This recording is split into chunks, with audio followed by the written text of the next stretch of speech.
Shalom, damai di hati, saudaraku yang dikasihi Tuhan.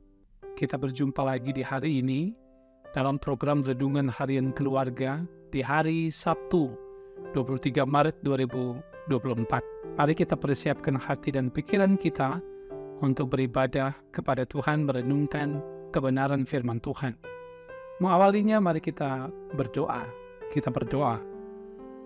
Tuhan Allah, Bapa kami di dalam sorga, segala puji dan syukur dipersembahkan kepadamu Tuhan. Terima kasih untuk hari baik yang Kau beri bagi kami, hari baru.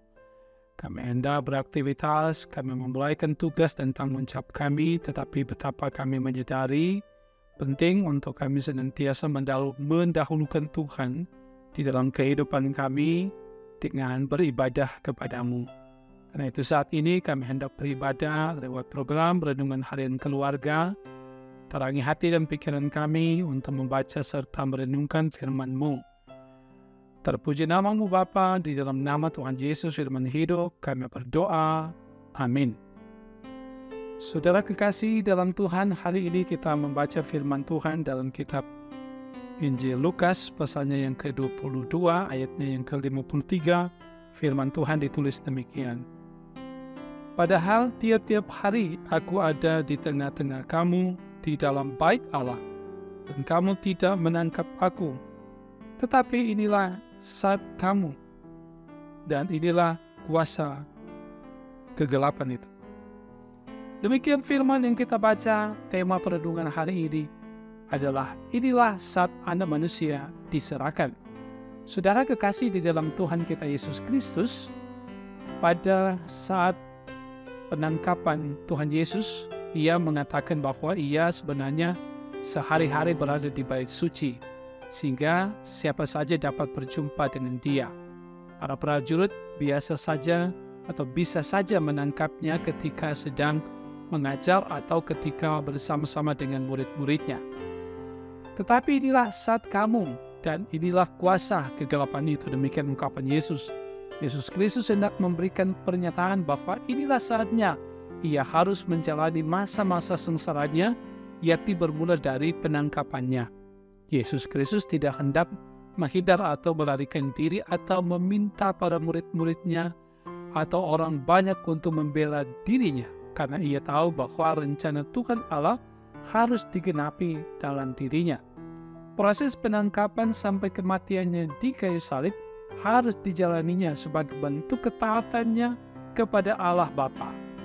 Inilah saat Anak Manusia diserahkan kepada orang-orang berdosa untuk disalibkan, yang menjalaninya dengan ketaatan sebagai bagaikan domba yang siap dibawa ke pembantaian untuk disembelih.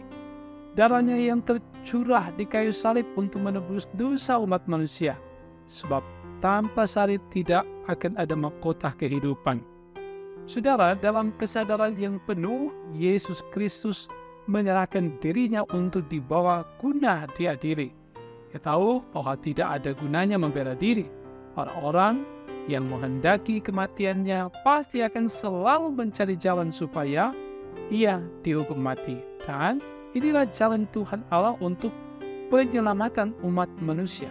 Nah, keluarga Kristen yang dikasihi dan diberkati oleh Tuhan kita Yesus Kristus, di minggu-minggu sengsara ini, mari kita semakin menghayati sengsara Yesus Kristus. Ia dihina, diludahi, dicambuk hingga kulit dan dagingnya rusak. Harus memikul salib yang berat seorang diri. Itu semua dijalaninya dengan kesetiaan dan ketaatan. Ia rela menderita dan mati di kayu salib untuk menebus dosa kita semua. Percayalah terus kepadanya.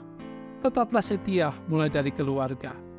Rajinlah bekerja dan rajinlah belajar sebagai tanda bahwa kita adalah orang yang percaya kepadanya.